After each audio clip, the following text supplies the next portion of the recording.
Hi, I'm Anna Denton-Jones from Refreshing Law Limited, and in today's session I'm going to be talking about the recent changes that have come into force. It's the 2nd of July 2014 in relation to flexible working requests made by staff. Now, two major changes have occurred. The first is in relation to who can ask you. And remember, it's a right to ask, not necessarily a right to have. And it used to be the case that for somebody to ask to work flexibly, they needed to have a child of a particular age or prove they had caring responsibilities for elderly dependents. Now, any employee who has more than 6 months' service with you is entitled to make a request. So there is the possibility that employers are going to increasingly find themselves subject to requests, albeit that when staff are interviewed, there seems to be a reluctance on employees to perhaps make a request that they'd like to make because they do worry about how it will be received by the employer. The second area of change is that the law used to be quite prescriptive in terms of the meetings that you had to have with employees to discuss requests and how many days you'd have to do that within, and offering rights of appeal, and again having to do that within so many days. The new system is less prescriptive and allows the employer more flexibility. You have a total of 3 months to deal with a request. So that's right from the beginning to including any appeal that you might offer. And you have to have sort of deal with everything in a reasonable time frame rather than set figures. If you're an organisation that's already got your own flexible working policy in place, you might actually decide that you don't need to change very much about it at all. You could decide to leave any timeframes that you've committed to in your policy because you like it. It gives managers a structure to work with, and that actually loosening it up you feel might not be helpful. Others will decide that they want to trim down their existing policies, and obviously if you haven't got a policy, then really you should be putting something down in writing for staff. The 8 business reasons for saying no to a request are still the same. So if the particular pattern of working that somebody's asking you for won't work from the perspective of servicing your customers, for example, you can say no. So it is worth looking at those 8 business reasons when you're dealing with requests. The bigger issue for me is not so much the changes that have come into force around the flexible working requests themselves, but it's the overlap between this area of law and discrimination law. So think about women who are asking for flexibility for childcare reasons, and indeed fathers.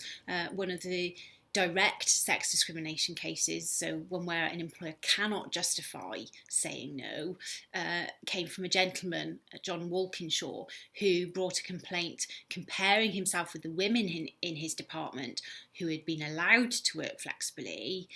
When he was rejected in his request, he was able to say, well, hang on a minute, those women over there have been treated in this way, I'm being treated differently. That's direct sex discrimination that you can't justify.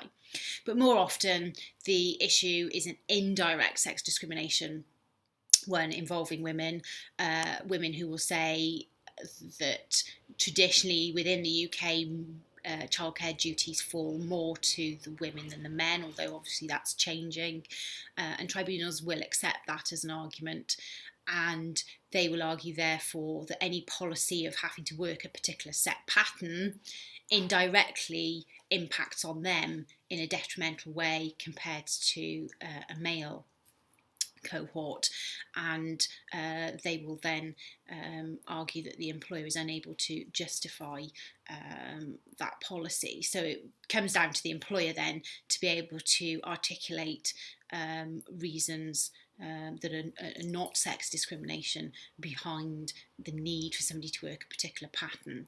So employers need to very much take the blinkers off when they're dealing with flexible working requests and genuinely consider what they're being asked to do and what the reasons are for saying no, rather than just having a sort of blanket policy of saying no. The second issue to think about is the overlap with disability discrimination. I've talked before on some of these videos about the duty to make reasonable adjustments. And of course, if somebody's asking for flexibility in their working pattern because of their disability, then the employer may well have a duty to agree to that request, so long as it's reasonable. The other big issue for employers, is the sort of order of priority. If we are going to see an increase in the number of people making requests, or maybe you've got a department where a number of people have asked for flexibility and you've granted it, but then you get somebody else asking for some flexibility, you may feel that you're in a situation where, because you've been flexible for other people, you can't be so flexible for this particular person. Now, obviously, that could lead not only to complaints of discrimination if people can compare themselves to each other using protected characteristics under the Equality Act, but it could also lead to tension and people perhaps raising grievances about the way a manager's dealt with things. For that reason, you might want to draft into your policy that any requests will be dealt with on a first come, first served basis, and at least raise the expectation that where flexibility has been granted for some staff because of the pressure that it can put on the working teams, that later comers, if you like, may not be so successful, just to raise expectations that that is sometimes the case. In terms of the penalties for flexible working, it's not huge amounts of money if an employer does get the law wrong in this area. It's more of a concern if you do stray into those areas of discrimination, because that's where the unlimited damages can apply.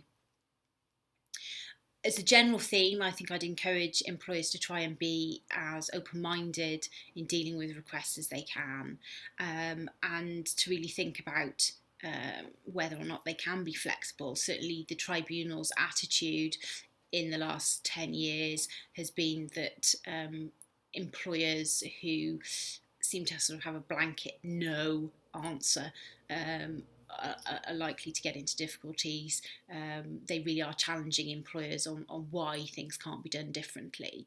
And more importantly than perhaps legal action is just the way the workplace is changing.